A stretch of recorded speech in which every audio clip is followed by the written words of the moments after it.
A small Cambridge inn called the White Horse. The Reformation came.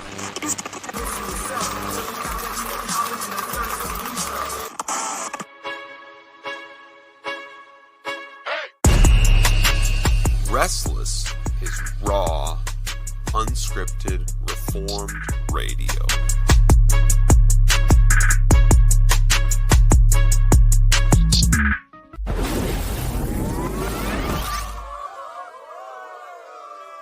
Pastor Michael, are you ready to react to the video we promised to react to? I don't know if I'm ready for it because it's going to take us 18 years at our current rate. So I would like to make sure to have everyone mark their calendar for the only church year celebrations any Southern Presbyterian should be noticing, which is the 12 Days of Restless, which begin very conveniently on December 25th. I know you aren't doing anything else, but on December 25th is the first day of the 12 Days of Restless.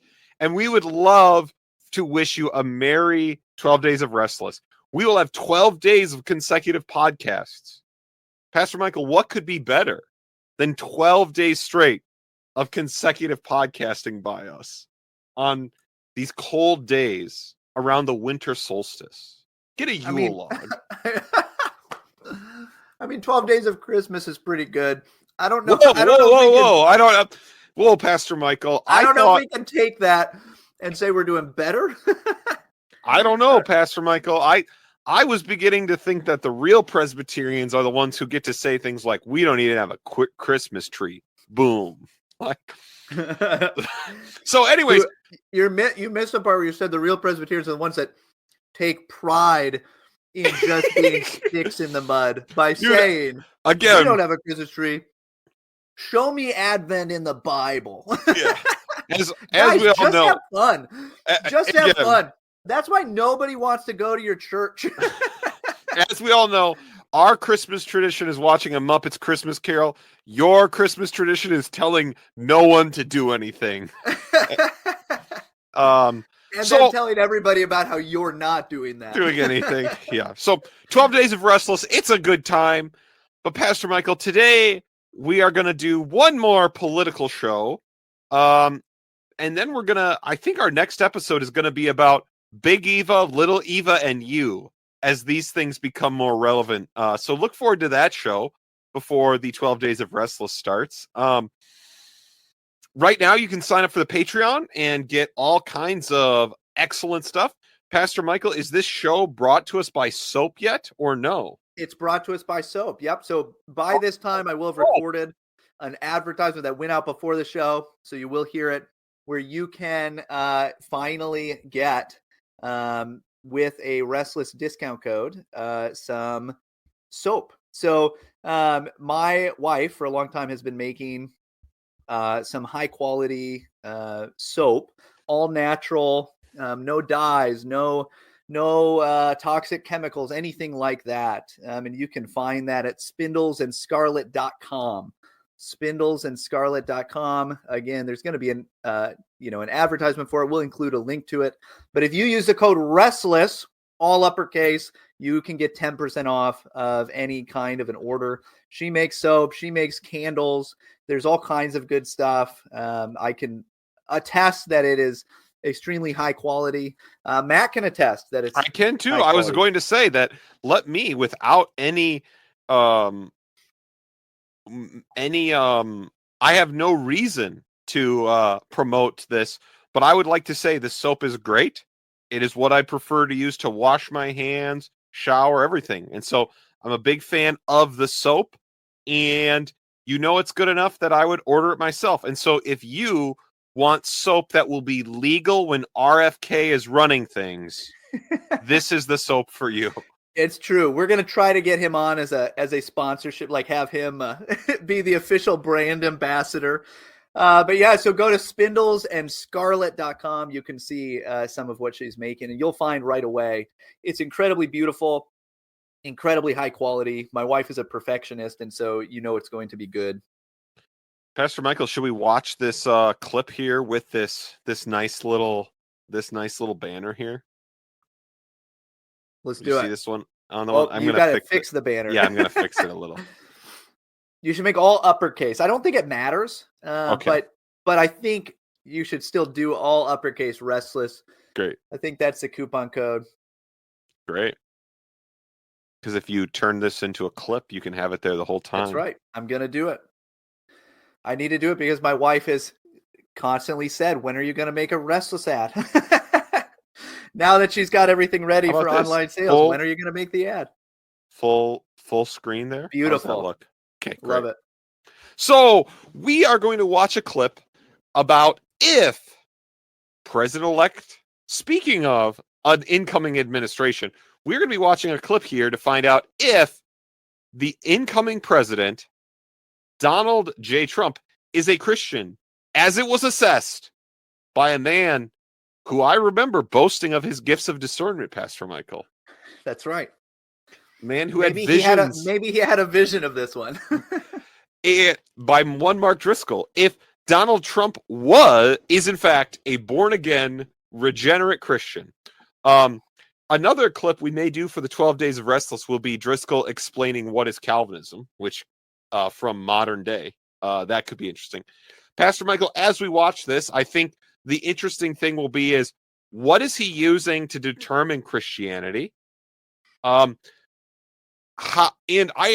think a secondary question down the road, speaking of a civil magistrate, is does it matter? And what would it matter? How does it matter? And so Yeah. I think there are some actually useful things we can get out of an interview like this. But today is a restless day. And so, Pastor Michael, you can tell people what time it is, but it's time for a Titletown Red Ale for me as we watch this clip. Since, as Pastor Michael said, since Driscoll needed 22 minutes to answer this question, we are apparently strapping in for the next 8 hours. Right, let's go to, we want to be below like this. Yeah, that's good. Okay. All right, here we go. Look at Driscoll's set, by the way.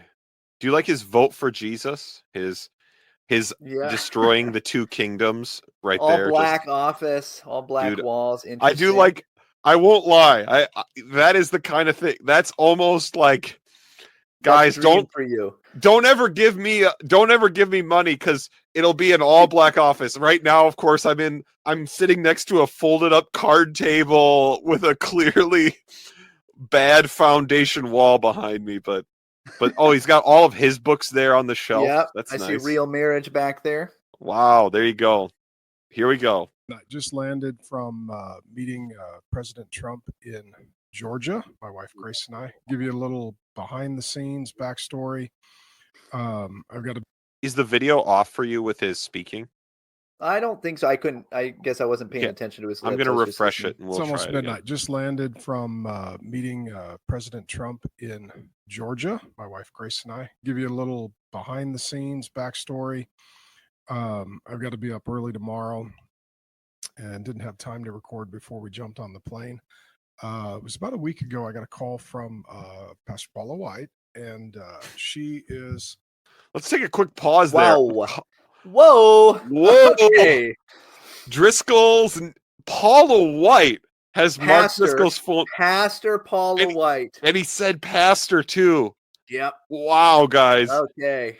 How far we've Okay. fallen. Remember the days of the rise and fall of Mars Hill when one of the big things was, look, he doesn't believe in lady pastors, right? He doesn't hold that. Now he's like, hey, remember the worst of like televangelists, prosperity gospel lady pastors? Right. Well, she called me up the other day. She just called me on the phone. She has mine. We're calling each other. Wow. Friends with President Trump, has been for, I think she said 26 years. And she 26 years? That's because again, this is the thing that I do think is very interesting about the Christian world, and this is what we saw with the shofar, the powerful shofar, stop the steal people, is that there is this other brand. So we've just released Pastor Michael's Trump Victory Party episode. There is this it's the other side of the like Christian coin who's all really into this, and it's the like super charismatic televangelist people, Yep. and we're just so disconnected from them So that I'm like disconnected. that, and it's mind blowing to think she's known him for 26 years. Yeah. Dude, by the way, I don't know what Driscoll's gonna say based on this friendship. I am now like, well, it's almost assuredly a no for me. I mean, this is where we're It's a starting. no for me, Doug. Yeah. Well, what's interesting is it makes sense in that that's kind of the background that we know of Trump, at least with religion is. I mean, he is Presbyterian. I have no problem claiming him for that. But like he was at least a part at one point, maybe just when he was growing up. I don't know exactly the timeline, but of PC USA Church in New York with what's his name? What's the guy's name? The Power of Positive Thinking guy. The Norman Vincent Peale guy, right? Yes, Norman Vincent Peale, very influential to Donald Trump. In fact, he's quoted just recently. I was listening to something where he said something about how, he's kind of a power of positive thinking guy. And he didn't name that as like a book or an idea. Like it was just like this part of how he thinks about the world. And so to bring Paula White into that, like if he was to meet someone like a Paula White, that is very similar streams. It's different.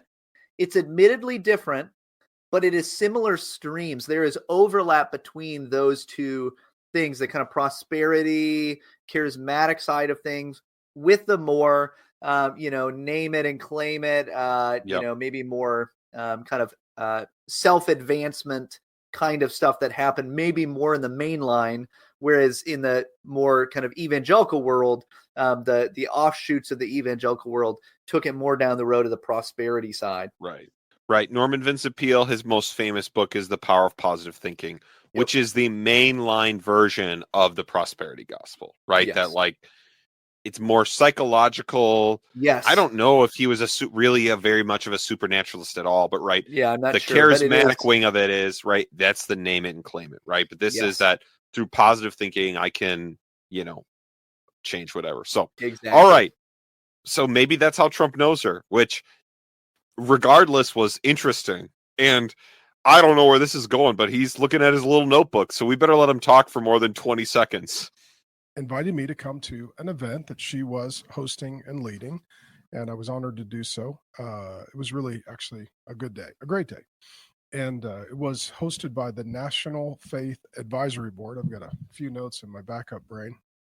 And so she asked if we could, on the call, she asked, hey, could you and Grace come to this event in about a week? We're putting it together in what is most likely the last, pastor's faith event before the election coming up in about a week. And so said, yep. So we had an event at Trinity Church Sunday night. We jumped on a red-eye flight about midnight, didn't really sleep on the plane, took a nap in a hotel, got showered, and went to meet President Trump today. It was hosted at a church, Pentecostal church, and it was the Worship with Wonders church, big Pentecostal church. I met the pastor, seemed like a really nice guy. His wife was leading worship, and she can sing. And one of my favorite things all day was I am looking up the church in case anyone's wondering. We'll let him talk while I look up Worship with Wonders church. The pastor just filled with joy, filming on his phone his wife leading worship to a full house of pastors and ministry leaders. So it was really, really dear and sweet. There was a lot of speakers and a lot of guests. So Jack Graham and Jay Strack, who are Baptists, they prayed. Author Pastor Jonathan Kahn spoke. Eric Metaxas spoke, did a great job. And he's got a new movie coming out. He was talking about in the life of Dietrich Bonhoeffer and his role with the state government in Nazi Germany. And he was very passionate about that and spoke out against woke churches and rebuked those in Jesus' name who give money and tithe to woke churches. Of course, Pastor Paula White did interview President Trump. You had a number of other leaders. Jensen Franklin was there and spoke. Sam Rodriguez, who is with the evangelicals that are Hispanic and a good guy. Hadn't seen him in a long time. It's good to see him. Some of these are really dear people. There was a long list. I didn't write it down. I'm sure I'm missing a lot of people. But can I just say really quick, look at the size of his watch. I didn't notice it till just he's now. back to big watches. Dude, that thing's huge. Dude, It he covers was. his whole wrist. I remember, man. I remember, and I tried to buy one. Does anyone remember back 15 years ago when he'd wear a watch with a leather band that was like this thick? Oh man, I looked for one, man. I thought it was the best, coolest thing Well, ever. look, I mean, I just noticed this. I literally have never thought of or even looked at what kind of watch Well, Driscoll's wearing, even back in the day. let And me just so, say that you didn't care. You never cared enough. That's what the sign is here. Now, I want to say two things about this. One, the Worship with Wonders church website. I have never found less information on a church website in my life. It's just scrolling photos, so there's nothing there. You know, you already know what this is. Everyone knows what that church is. We don't need to say anything. I just want to make mention of how interesting this list of people is. yeah. Notice there is not a single one of anything close to us on this list of people. And that's an interesting point on multiple layers, right? On the one layer of, hey, we're watching this because he's assessing who Donald Trump is according to faith. Right. And so that's interesting because it tells us, okay, how are these kinds of people going to be assessing the faith Right. of a president? Right. That gives us some clue into how they're thinking about the world, what kind of churches and backgrounds they have, is going to at least give us some clues of this is what we actually think. It can help us anyway. Right. But on the other side, it's interesting for us to wonder, hey, why are there none of our kinds of people there? Yes. And maybe there were, by the way. He said it was a full house. Yep. Maybe somebody was there Yep. representing the confessional Presbyterian world. I have my doubts. We're just the really conservative evangelical world. Anyone. Yeah, I will Reformed say evangelicalism of any kind. Was it there or not? I don't know. right. I will say that again, this is how striking this is. The two people probably closest to us would be Driscoll himself, which is a surprise. And then the other one would be Eric Metaxas used to be, and everyone loved him until he got his political show in New York. And then again, I mean, like, he's just a political figure now. Yep. Which, But as far as like how close in the evangelical world are we? Do we have overlapping worlds? Yes. yep. So, all right, let's keep listening here. And a lot of prayer, and it was largely pastors and ministry leaders. Yeah, and then we got to go into a kind of private room, maybe 20 or 30 of us, have an opportunity to personally meet President Trump, to thank him, have brief conversations with him. How did he appear? First time I've ever met him. I met J.D. Vance when he was in Arizona at Generations Church, which is a great church. If you live in Mesa, Arizona, go to Generations Church.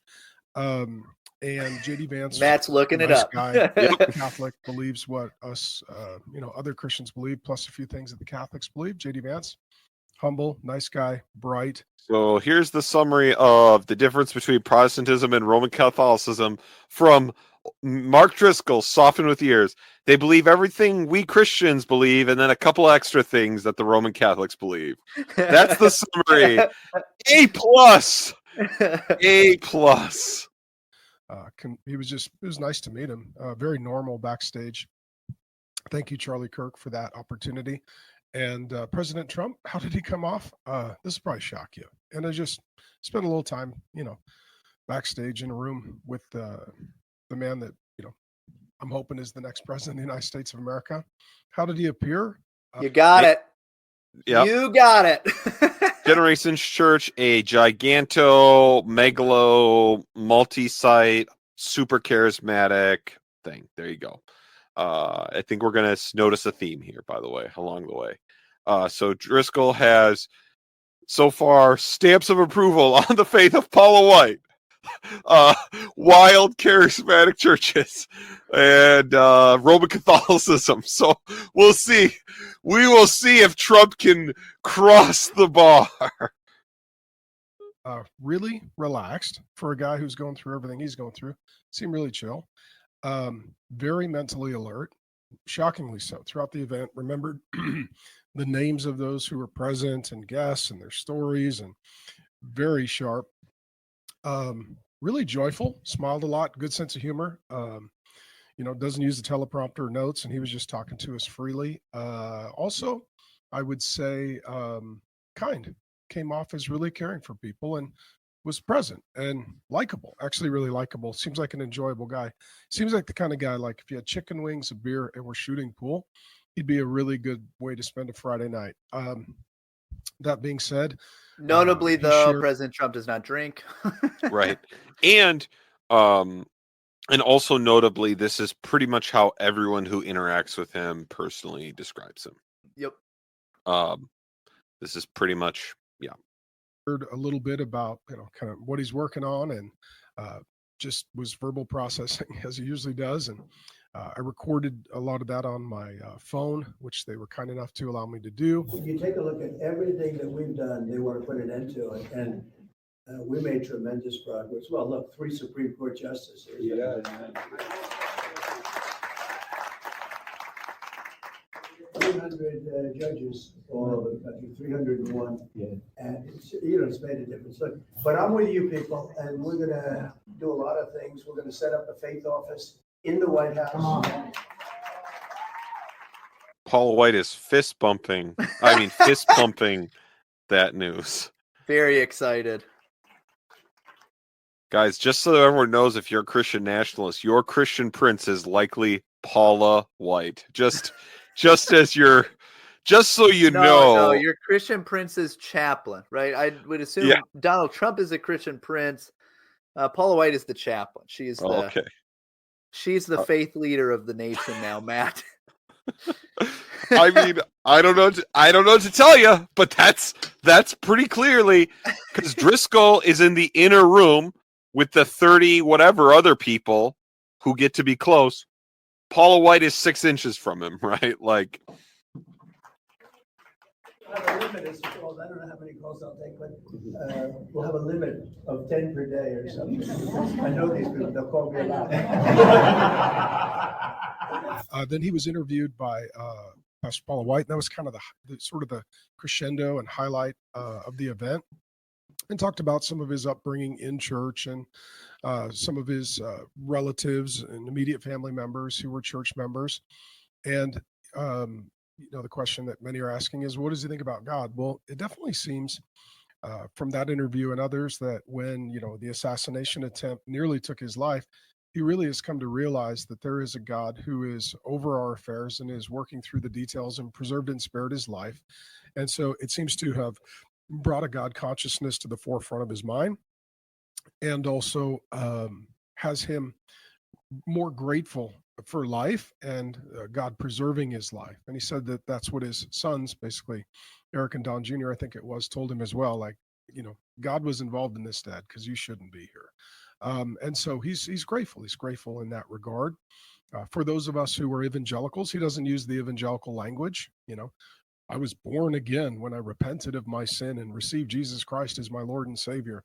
Those of us who are evangelicals, we like it right down the fairway, and we got a few insider baseball terms that we like to hear.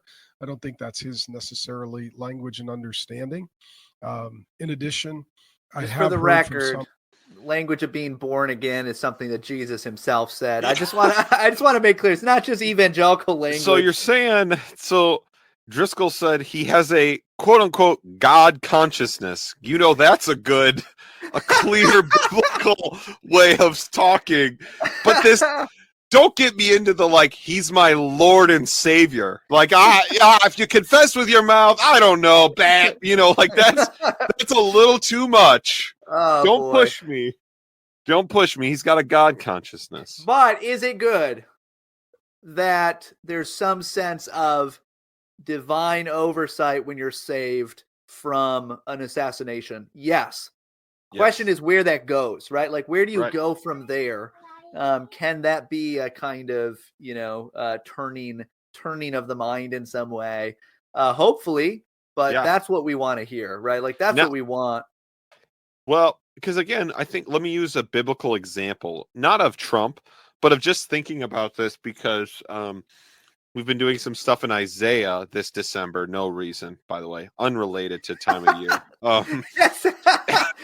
Just unrelated. As he rags on Advent. Unrelated.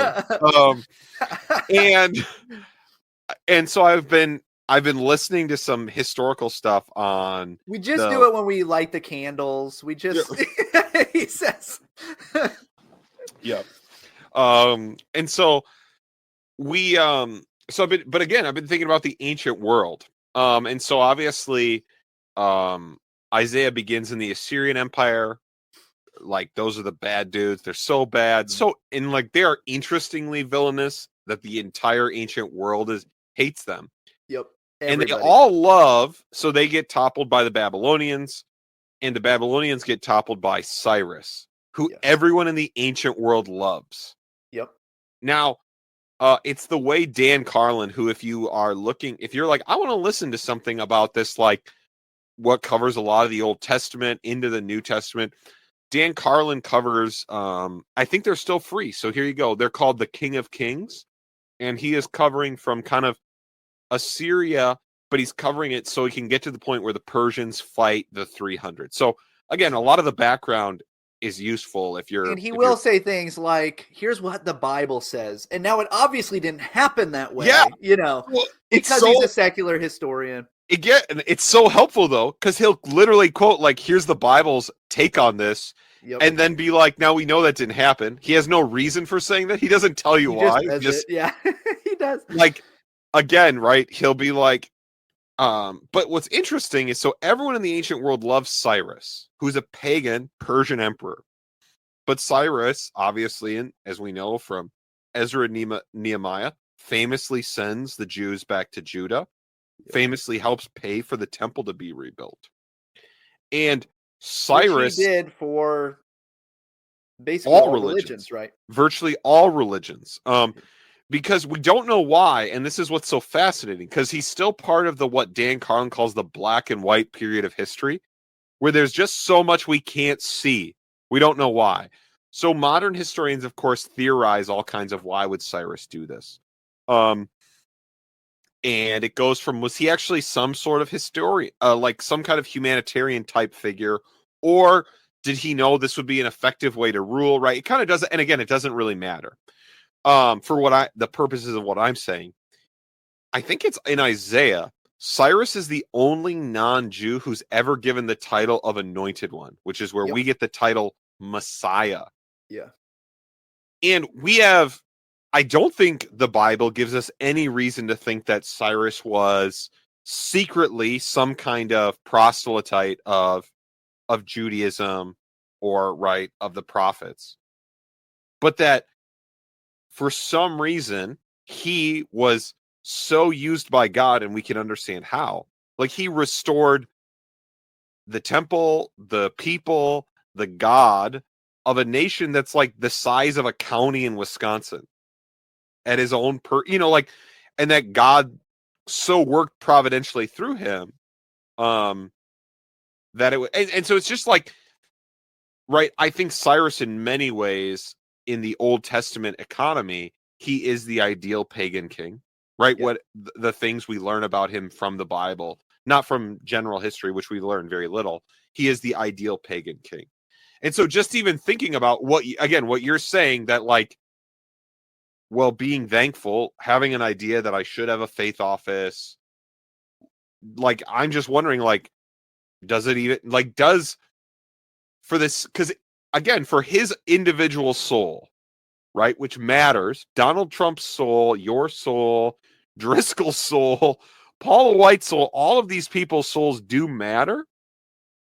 But obviously, more than any of our souls, the kingdom of, like, Christ's kingdom and purpose on earth matters. Yep.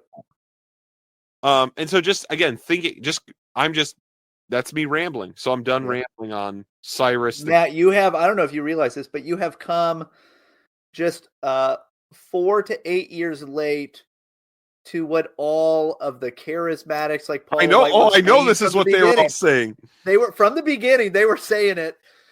And we'll decide maybe if we think they were right.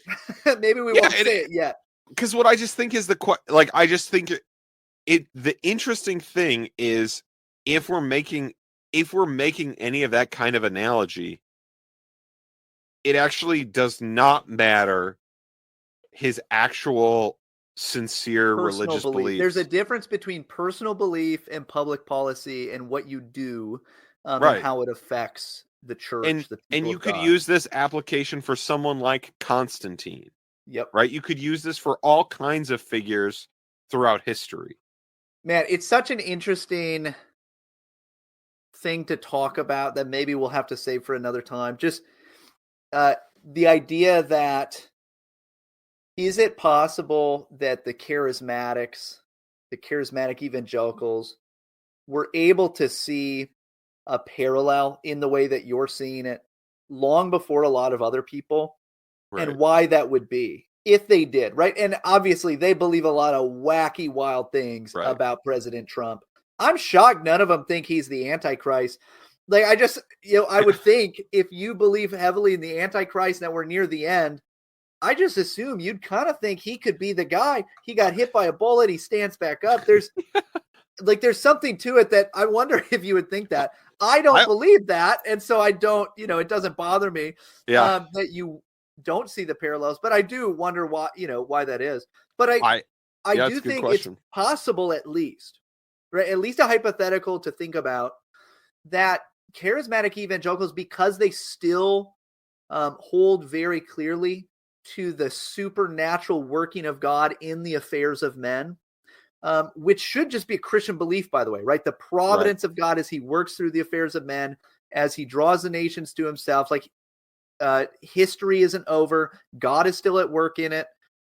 We shouldn't see the world as kind of cold and dead and apart from what God is doing. He intervenes in the affairs of men, right? He is over all of them. Okay, we should believe that, but let's just be honest. There's a lot of reform types that are a bit deistic about how the world operates. Yep. Maybe not in consciously, but in at least a general way of how they view the world. It's almost deistic. I'm not trying to slander anybody. I just think that that's the normal way that we see things. We're very Gnostic in different ways. And so that being the case, that charismatics are just able to, they see the world much more as God is supernaturally intervening, and they go way too far in that a lot of the time. God is supernaturally intervening to everybody that has one leg slightly shorter than the other, right? Like he's that intervening in the world. Because it goes the wrong way, right? Because when they say, because here's what you're basically saying their worldview is. It's a Bible story. It's a Bible story. Exactly. They look at this now, and that's why they've made Cyrus wasn't the only analogy, right? They did King David. They did Samson, right? They've done everything with Never Saul. Interesting. Yeah. At least not that I've heard. It's always good. They did all of these good guys. They did there have been many different things with different reasonings, different positives, different negatives, but it's a Bible story. So figure out, and let's be honest, the Cyrus, for example, the Cyrus analogy, by the way, that's actually a pretty sophisticated one. That isn't right. We can be like, dude, claiming, oh yeah, he's David. That is pretty lame, right? We can all grant that's a pretty lame, you just picked a good, the best guy and said, there he is. The idea that he is a pagan king that has some degree that providentially he will bless the people of God is actually a pretty sophisticated read. Yep. But again, you understand exactly how this worldview plays into it, and that's a good thing. Yep. But also how it goes wrong, because yes, of course. It's a Bible story. I'm an apostle. Right? It's a Bible story. I raise the dead sometimes. Yeah, right. It does. It goes off the rails, but it is, I think, a good thing to think about, especially as Reformed evangelicals, why a lot of these people might be in the room talking to the president and saw things that maybe you see now, but they were saying it 8 years ago. Do you know how much more helpful it would be for you if you just started saying about your life, it's a Bible story? Like, Yeah. I'm dead serious. Like, I know. you're I'm just with like, you. I'm in the world that the Bible was in. Same Like, world, same God, what still kind of character active. would that make me? What should I Yep. do? 100%. Do you And know, like, having that kind of view, I think does probably allow you to see certain things that you otherwise would not. you might start doing crazy things like the Hebrews, like visiting those in prison, joyfully accepting the plundering of your property, being willing to face public scorn. Wow, look at that. Your life can be a Bible story. That's great. That should be exciting to you. And there are obvious ways that goes wrong. But it's a math problem I solve by explaining a systematic theology is a little less compelling. It's a little less interesting. Your kids are going to be a little less like let's pause on this. I want to come back to this and like in a Patreon, we're going to do a Patreon segment. If you want to hear about one way to immediately upgrade your family worship in a way that I did with mine, join the Patreon. Boom. Bada bing. Because there are things when I talk about my personal life, Pastor Michael, which we do in the Patreon episodes, don't we? That stays behind a paywall. I protect my personal life because, as I said in a recent Patreon, we ain't brothers, we ain't partners, and we ain't friends. But let's go back to this.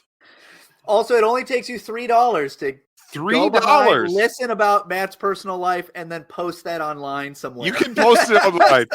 There's a lot of things about my personal life, like people I meet. I don't know. So, who are close to him, that off the stage and privately, he has professed faith, and someone I know that is close to him.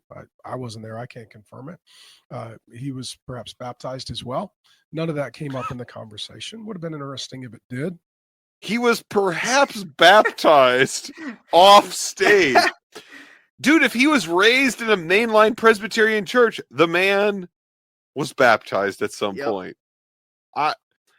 Dude. But probably not as Driscoll would think of baptism. Yeah, right? probably not. I think what he's saying, right, is, hey, somebody told me through the grapevine, which is just like what you would hear, by the way. You can imagine evangelical pastors that you know saying, well, I heard that he was baptized, that he professed faith and was baptized. I know. I mean, he won't do it publicly. Yeah. That's what's funny about that. He has said things like, I mean, I've never asked for forgiveness, which again, this like what people don't understand is obviously that's bad, like that's wrong and not the going to heaven kind of Presbyterian, but that is the power of positive thinking thing. 100%. Right? You can't put on yourself the like bad of I've been bad, I've done wrong. Yep. Like that's what will get you in trouble. So, but also heading into the election, it's really important because evangelicals and Christians are tuning in. There was a report out by Barna fairly recently, a researcher here actually in my home state of Arizona, saying that upwards of 50% of evangelicals are looking at not going to the polls and voting, which could be 30, 40 million people. In the last election was determined by about 10% of that number. And it also, not only is it, to me, it's unconscionable and reprehensible, and those evangelical platforms, like Christianity. If I may quote someone, how dare you not go and vote for Donald Trump that day? Today, which is living down to its woke namesake, and also other faith leaders, some in the past who were friends of mine and I thought were Bible guys, but apparently along the way, some thought that becoming a coward was a fruit of the Spirit. Those guys I thought were Bible guys. I've now learned Paula White is the real Bible guy. Bible guys, and by guys I mean sometimes girls. Just to be clear, is the real Bible guy. Paula White is the Bible guy we've been waiting for, everybody. That's going on the X feed right now. There you go. You play that. We'll keep playing this. We'll do this for a couple more minutes and then we'll pause it and we'll we will be finishing the rest of this video as a Patreon episode. I think we're getting the answer here. Just shameful, really. I mean, you should vote, because if you care about people, you need to vote for policies, because people live under the policies. And if Christians aren't involved in the policies, we're not loving our neighbor, because we're not giving them policies that best reflect God's divine design for their life and human flourishing. It's all just very simple. The left is getting out the vote, souls to polls, and the progressive, liberal, woke joke folk, well, they're signing people up to vote. You've got Kamala Harris and Tim Walz are appearing at churches. Kamala's even preaching. And, how dare a woman like Kamala Harris preach in a pulpit? How could you? Oh. They're apostates and don't understand the gospel of Jesus Christ. At least we know on the Republican side, J.D. Vance is a Christian, believes in Jesus, and has a biblical worldview. And it is so. I mean, so far he is definitely he's I think Donald Trump is close-ish, but he's not said with that, right? He says J.D. Vance is a Christian. Yep. He has not said that about Trump. Now, maybe he's saving it to the end. Maybe he'll say that. But he has actually, just to Driscoll's credit, he has actually been somewhat careful in how he's talking about this. And the majority, as much as we've laughed about a lot of it, and obviously I'm not going to say Paula White's the real Bible guy, which is putting words in his mouth. But a lot of what he said about Trump is stuff that we would be willing to say. Well, what he's doing is he's doing, again, Driscoll is smart, everybody. In some ways. Now, Driscoll is obviously willing to do a lot of things. As they say, it's a long way to the top if you want to rock and roll, baby. And he is willing to do it all. But what he is smart, because what he's willing to do is he's willing to say, even if based on the standards he's using, I'm pointing out there's a degree of hypocrisy in it, he's willing to say only a person with no wisdom or moral sense thinks Donald Trump and the Republicans around him are morally equatable to what the Democrats are. And you should care, and you should understand this, and you should act and vote accordingly. And that is, again, he knows that is a 100% defensible position, and puts him in the positions he wants to be in. Yep. Right. We've been making fun of him that he's been trying out for a show on The Blaze. I think he's skipping that. I think he's going straight to White House chaplain. I think he is skipping it all. But Catholic, by the way, if you look at Augustine and Thomas Aquinas, kind of major thought leaders in the history of the Catholic faith, they also had a view of natural law, and that view of natural law sets up an understanding of legal precedent, which is why a lot of the Supreme Court lawyers that are believers, the justices rather, they were trained in Catholic settings according to Augustinian and Thomistic law. On the other side, the Democratic side, what is going on? So this is the completely confounding thing about Mark Driscoll. By the way, everybody, Mark Driscoll can say, J.D. Vance, a Christian just like the rest of us, Roman Catholics, they believe all the same things we do, a couple of extra things the Roman Catholic Church believes. The use of natural law and the way Roman Catholics are taught to think is why there is a larger group of them who are part of the American Bar Association and the judiciary, and can lay this out and understand that it's related to some Augustinian coming through Thomistic thought. Those two things don't go together. You cannot have that nuanced of an understanding of the role of Roman Catholicism in public life and be like, Roman Catholicism, it's what we all believe, plus one more thing about Mary. But this actually is, I know, we always end up in some way defending Driscoll. Maybe we just still maybe we should also get watch. Really big watches. Give me the watch, everybody. We need to get some big watches. This is actually one of the elements that shows how smart Driscoll actually is. as much as many people don't give him credit for it, because he does have at least some depth of understanding. For sure. But when he speaks about these things, he knows who his audience is, and he's speaking in a way to connect with the majority of his audience. And he does that well, right? Yep. By the way, this is also something that Donald Trump does really well, right? Yep. Where people make fun of him because they're like, some of the stuff he says, he sounds like he's dumb. But as a politician, to speak in a way that can gather the vast majority of people to a place where they say, oh, I get what he's saying, it's actually smart. It's a good move. It's a smart move. And using all of the biggest language is not always the best way to present what you're presenting. So when he's speaking to a general evangelical audience on YouTube, to say, yeah, Roman Catholicism, it's like what we believe with a few added things. It's not such a bad way to describe the Roman Catholic faith. It's not.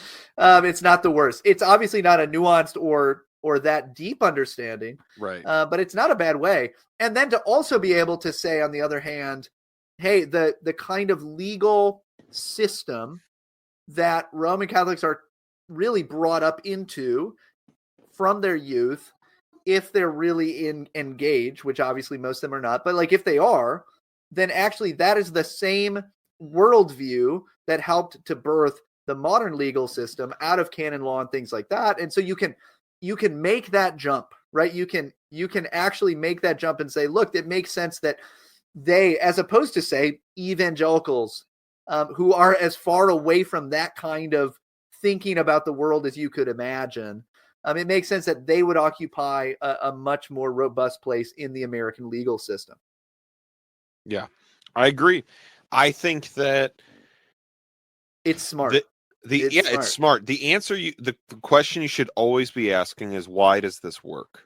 Right? That should be, and what should you learn? The religion of smart people is going to be inherently limiting. It is not going to be as compelling as this. It's a Bible story. You're just so you know. You're living in a Bible story. Yep. All right, let's watch just a couple more minutes of this, and then we will save the rest for Patreons. We have zero. Insofar as President Trump, where's he at? That's between him and the Lord. It does seem, though, I'm more reformed. And so there's this debate. Does God choose you or do you choose God? Well, if you're a Christian, both things are true. I just believe that faith precedes regeneration, or that regeneration precedes faith. I'm tired. It's midnight. I've been up for 24 hours and I'm a grandpa. But regeneration precedes faith, that God causes you to be born again, and then you respond in faith. Kind of like a child is born and then they cry out to their parent. We're born again, and then we cry out to our God. And so when is someone saved? I think sometimes and sometimes God saves you, and then you're figuring out what happened to you. But there is this theological doctrine called effectual calling, and it's almost like, God throws the hook in the water, and he's got you, and he's... Dude, guys, we are... Are we back? We're Calvinism, it's back, baby. It's back. I love that earlier in the video, we're talking about, he's talking about Pastor Paula White and all of his good, like, big megachurch buddies, and we're like, uh-oh, this is horrible. He just uses the word effectual calling, and I'm like, we might Regeneration precedes faith. Now, again, I think you and I we should do an episode on conversion, because it is interesting. The question that is a reasonable question is he misusing this doctrine that, like, hey, you can be saved, and then eventually at some point you figure it out. It's an interesting way. Yeah. You're like the fish pulling on the line, but he's going to reel you in. It seems like there's some effectual calling going on in President Trump's life. He definitely likes believers, believes in, having religion be a fabric of American history. So in that way, he would be, even in his conversations off stage and on stage, it was more like Christendom. Like, we need a moral conscience to America. There's a degradation, a deterioration of, sanctity of life and marriage and family and belief in two genders and not allowing girls to be, harmed by men and women's sports. So he got into all those things from some sort of Judeo-Christian, religious Christendom mindset. Whether or not he's crossed the line into personal faith with Jesus, some who know him, and I talk to privately offline, they think he's there, and they're. So we will watch the next 11 minutes now that he's answered that question. I don't know what he's going to talk about. But Pastor Michael, so Pastor Michael, we just talked about how you got to be a man of the people. I'm a man of the people, by the way. I'd like everyone to know that. We got to talk, but we got to do the smart people thing. He's using our word, effectual calling. And he's like, I think there's some effectual calling going on in here.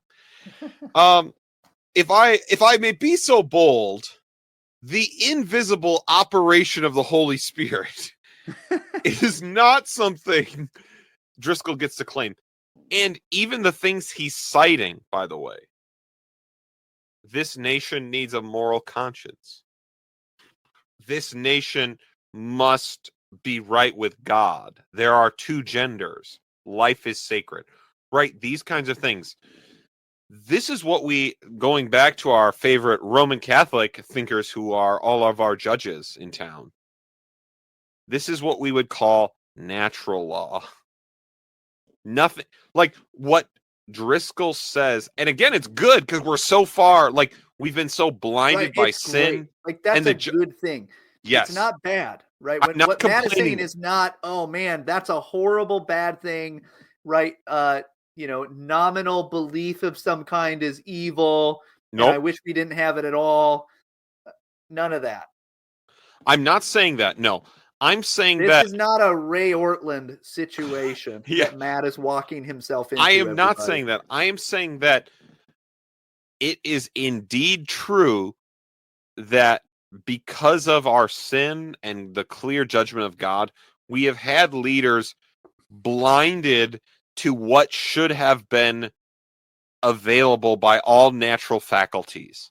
Things found in virtually every ancient pagan philosopher. Yep. These ideas. Many pagan. So Driscoll's basically saying he thinks that God is at work in President Trump. He uses the term effectual calling. Let me just read. I could quote it to the tune of A Whole New World, which you can find on YouTube if you really want to and learn this with your kids. But I'll just read it so that we have it for sure.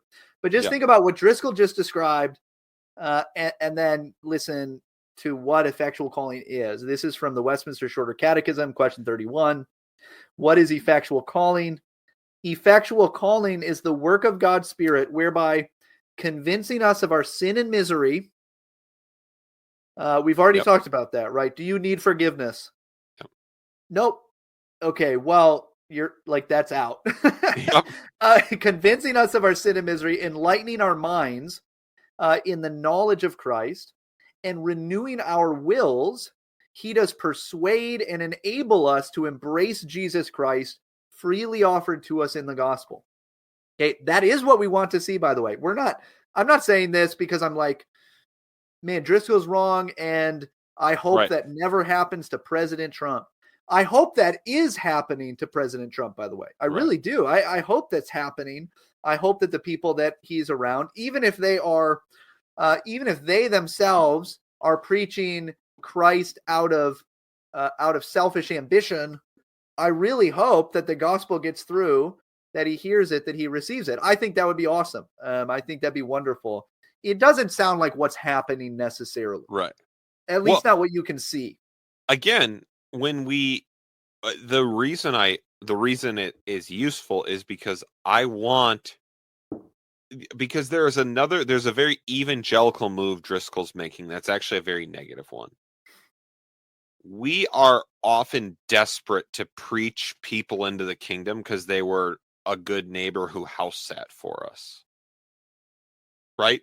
And that's great that we have many good neighbors, and through the light of the image of God, the light of nature, common operations of grace, people do these things. God works through their lives.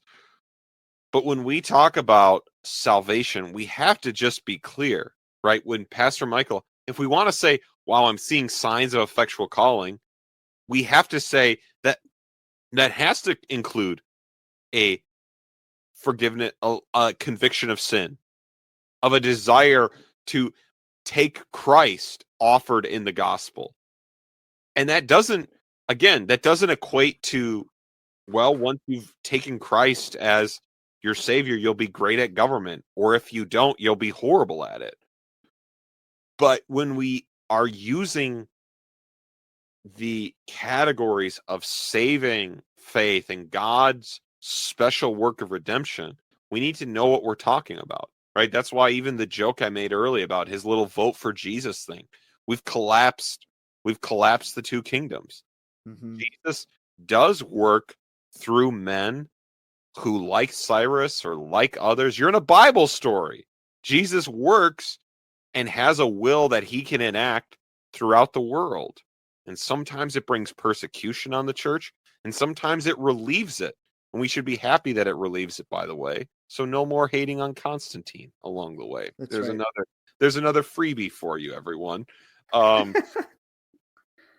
But when we talk about Jesus's kingdom, the kingdom that will go across every nation, that's not what is going to happen in the Trump presidency. That is what will happen through the gospel, through the conviction of sin, for the free offer of being made right with God, which sadly the Roman Catholics get pretty wrong. It's not just a few more things along the way. Like, those are the reasons all of those categories matter to us. And so we have this bad habit of trying to preach people into Christianity because we like them, or they do good things, or they're helpful for us. Or if a person does good things, we're so desperate to say they must be a regenerate, born-again Christian, we just ignore all of what God has said in all of these other categories. And it's not a good habit. It's a lazy habit. And it is actually speaking pastorally, it causes confusion. Right? If someone asks you, is Trump a Christian? The right question is, why does that matter to you? If the person says, I'm really worried about him going to heaven or hell, I go, wow, now I care about your concern. If it's because, well, does that mean he'll be a good president? Well, then I don't know if we need to even ask that question right now. Why didn't they ask how many of those so-called Christian leaders were Christians? We did it, Pastor Michael.